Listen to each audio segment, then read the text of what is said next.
What's up, guys? Time for some bi-week meditations while we don't have to worry about a game in our rearview mirror. First of all, let me just say I'm really relieved that my Seattle Seahawks didn't have to play a game this week because, number one, it was a horrible weekend for Washington State football. The Cougars saw their playoff hopes go up in flames, the Huskies, same, and I just didn't want the trifecta. I don't know what I would have done, but it wouldn't have been good. That would have been one of the most devastating sports weekends in a while if it had been the trifecta. So glad we got to take a break from Seahawk football on Sunday. And beyond that, it was a really weird day in football. A lot of very unexpected, strange, curious results that you wouldn't have necessarily expected. And I was kind of glad my team was able to just get out of the way of that and, basically just get to sit back and watch the chaos instead of participating in it because the day ended with the Giants running the ball all over the Broncos defense. That's all you need to know about how random yesterday's games were. So, week 6, we're 3-2, second in the NFC West. We're half a game behind the Rams, but we own the tiebreakers, so hopefully that'll matter. And I just talked about how random yesterday's results really felt. This season feels like it's going to be a little random because there's a lot of weird stuff going on with a lot of teams, and everybody seems like they have at least a few problems. And a lot of teams seem like that they're good enough to maybe compete.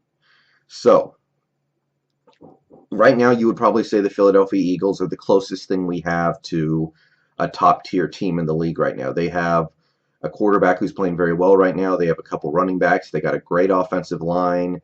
They got some wide receivers. They got some really good players in that front seven. When Ronald Darby gets back, they're going to have a good secondary.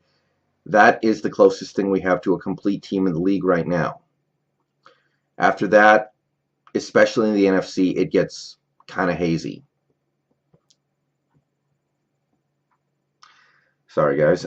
And even the Eagles, I don't look at them as some invincible juggernaut that nobody's going to be able to beat. I mean, Carson Wentz still has accuracy problems from time to time. Their secondary for the moment is not very good, and if Ronald Darby gets back and he can't play, then they're really not good. So my point is, the door is wide open, and it's wide open for a lot of teams. And one of those teams that it's wide open for is the Seahawks. So there's an opportunity here with all the problems we've had so far this season, with all of the uninspiring play we've seen so far this season. There is an opportunity for the Seahawks team to round into shape by the end of the season and possibly make some kind of run at this. I'm not saying it's going to happen or anything, but I am saying we have an opportunity because there are no gatekeepers this year. In the AFC, you can't really say the Patriots are a gatekeeper with that defense. They got one of the worst defenses in football. Can't call them a gatekeeper. And in our conference, the NFC, you got the Atlanta Falcons. Can't really call them a gatekeeper right now. They just lost to Jay Cutler.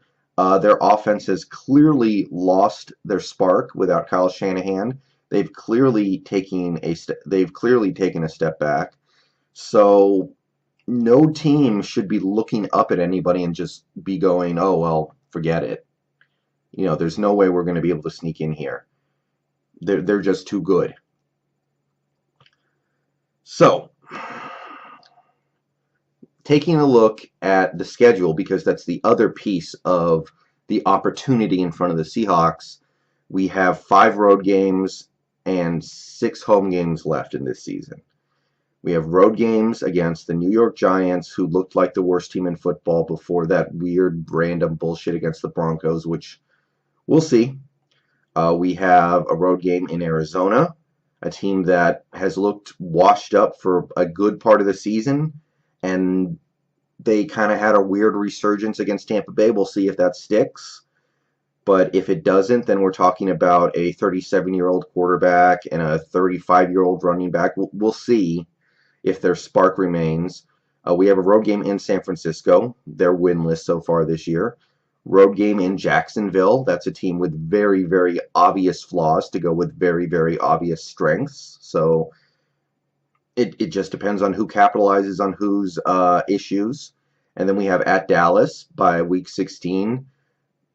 I'm not overly confident that Dallas is even going to be competitive at that point in the season. So the road schedule for the rest of the season is pretty favorable. You should be able to grind out some wins on that road schedule. And then the rest of the year, you're playing some of your toughest opponents at home. You're playing Houston and Washington at home. Both those teams playing good right now, but you get them at home. Atlanta and Philadelphia, you're playing those guys at home. If you were playing those games on the road, you could kind of, for almost, it's tough to imagine winning that game, but at home, you know you got a chance. And then we still have the Rams and Cardinals at home, which, you know, if I expect to beat those guys on the road, and in one case we already have beaten them on the road, of course I'm going to expect to do it at home. So the rest of the schedule, there is a real opportunity for this team to get it together, hopefully by November, and then just roll through the rest of the season. But a certain handful of positions on this team need to be addressed, and obviously the bye week is a great opportunity to talk about those things, because it's probably the opportunity that the team is using to try and shore up those things. So let's talk about the number one thing that everybody who watches this team thinks about: the offensive line. I've already talked a little bit about how I believe it is slowly coming together, and I have some good news here. Let's go with it piece by piece. Justin Britt, good center. We already know that. One of the 10 best centers in the league, maybe even a little better than that at this point. Luke Joeckel, once he gets back from surgery, he should be in the same boat. Hopefully, the surgery makes him play a little better for the rest of the season, because he's already been pretty good. So if we're talking about Luke Joeckel being a top 10 left guard for the rest of the season, then you've got a little bit of a foundation. I've already said some nice things about Ode Ibushi, and then, of course, Aaron Donald ate him alive, but Aaron Donald is eating everybody alive. I'm not going to hold that against him. I still see him as a below-average but competent right guard. And now, here's the good news. Here's the breaking news from last week against the Rams. Germain Ifedi had a good game against the Rams. Easily his best game of his career. Pro Football Focus gave him a plus 3.5, I think, in pass protection, which is really good, by the way, especially for him. That's a dude who has struggled like you would not believe throughout his entire career to protect Russell Wilson, and he had a great game against the Rams, a team that knows how to get it done against an offensive line. So it's encouraging signs, and you do have to grasp at straws a little bit. I mean, we are talking about one good game for Germain Ifedi against, 20 games before that of bullshit. I understand, but we got to take what we can get right now, and what we got right now is a right tackle who might finally be starting to get it a little bit. So if we could just get like below average play from Ibushi and Ifedi, which it looks like we're going to get, if what I saw over the last 3 weeks is any indication, you've got the left tackle spot. Obviously, if you're following this team, Brandon Albert, we took a look at him. We don't know if we're going to actually sign him or not. We're kicking the tires on Dwayne Brown in Houston. We would have to give up something to get him, which I don't really want to do, guys. I think he might be kind of washed up anyway. It cannot be worse than what we have right now. It is impossible to describe how bad Reese Odhiambo has been this year. Guys, if you just watch the games, you might be under the impression that Reese Odhiambo has been really bad. The people who watch offensive lines for a living swear to God he's the worst offensive lineman in all of football. And here's a concerning thing about this team, because, Reese Odhiambo, either he'll get better or he won't. We'll replace him or we won't. That's fine. He was supposed to be the backup this year anyway. He wasn't supposed to be a starter this year, but this is big. This is big right here. The big deal with this team. Ethan Posick was the second-round draft pick of this Seattle Seahawks team. We spent a second-round pick on this guy. We were really excited to bring him in. We were really happy about what he did at LSU. We were optimistic about his ability to play multiple positions, including center, including both guard spots, including probably right tackle, maybe even left tackle. We didn't know. And it looked like a guy who would be a perfect fit. And then Justin Britt got his contract extension. Okay, clearly we're not planning to use him at center. And then the preseason goes through. George Fant goes out with a season-ending injury. Posick doesn't go in. Odiombo goes in. Okay, fine. We weren't really expecting Posick to be a left tackle anyway. Mark Lewinsky starts the season so bad he gets benched after 2 games. But he gets benched for Ode Ibushi. And then a lot of people were like, okay, Ode Ibushi's a veteran. We were playing the Titans the next week anyway, and we were playing the Colts the week after. He has experience playing in that division. Okay, that's fine. Let's see. Jermaine Ifedi had a really bad first 4 weeks of the season, despite what I just said about his Week 5 performance. He stayed out there. Okay. And now Luke Joeckel going under the knife, going to miss 1 game. The general expectation, and this is where things really start to be concerning. The general expectation is that Mark Lewinsky is going to step into the starting lineup for 1 game while Joeckel is on the mend. That's what I'm hearing. Guys, you can overcome 1 weak spot on the offensive line. You can find a way to replace 1 iffy guy. What we cannot deal with is bad talent evaluation by the guys in our front office and coaching staff. And right now, I have a lot of questions for those guys. Because really, what is going on with Ethan Posick? He has had about 4 different opportunities this season already to get in the starting lineup. Everybody on that offensive line, except for Britt, has either gotten hurt or played really, really badly. And he has not, as far as I can tell, even come close to actually getting in a football game. And by the way, my understanding is that even if the Seahawks end up benching Reese Odiombo, who, like I said, worst player in football, according to some metrics, it's going to be with Matt Tobin. So Ethan Posick's just not seeing the field. So the talent evaluation for our offensive line seems like it's way off. And that is something you can't overcome no matter how many off seasons you give it, no matter how many draft picks you give it, no matter how many free agent signings you give it. So we really need that Ethan Posick pick to pay dividends. And I understand he's a rookie. It's early in his rookie season.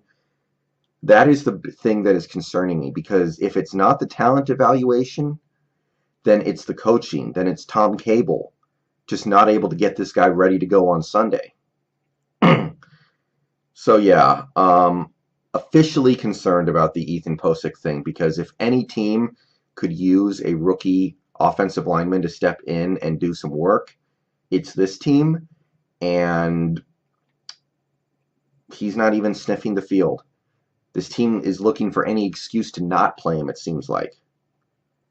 And if you're thinking about this team in the long term, like after Pete Carroll, during Russell Wilson's prime in the second half of his career, that's what's going to kill us.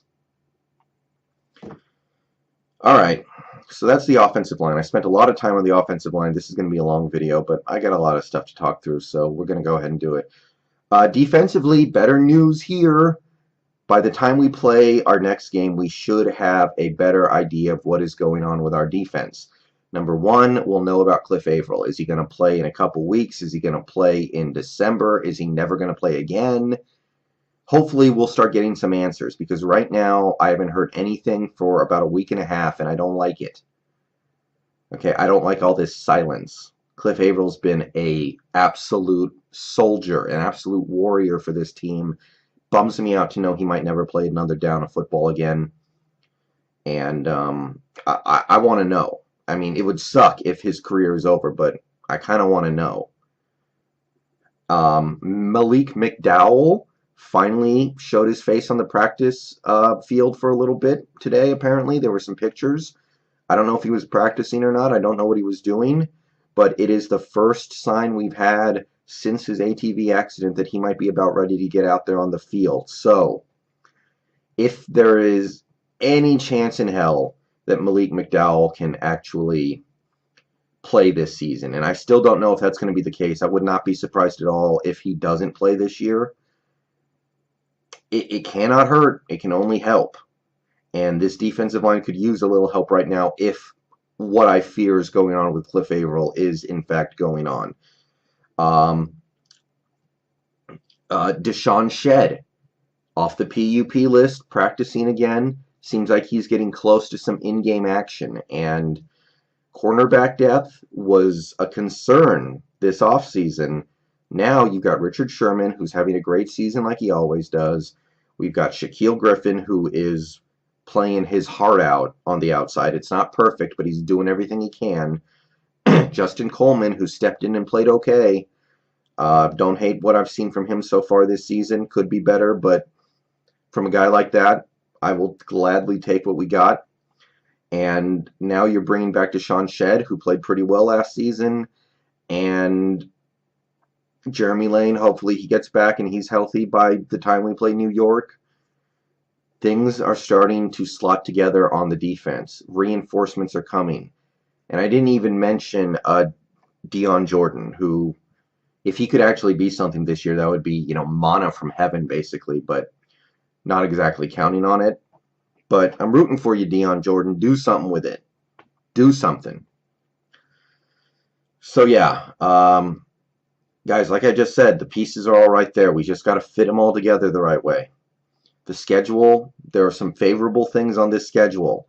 A lot of the tough teams we play for the rest of the year, they play us here. And we can beat anybody here. We know that. We know that for a fact. We've been doing it for years and years. All right, guys.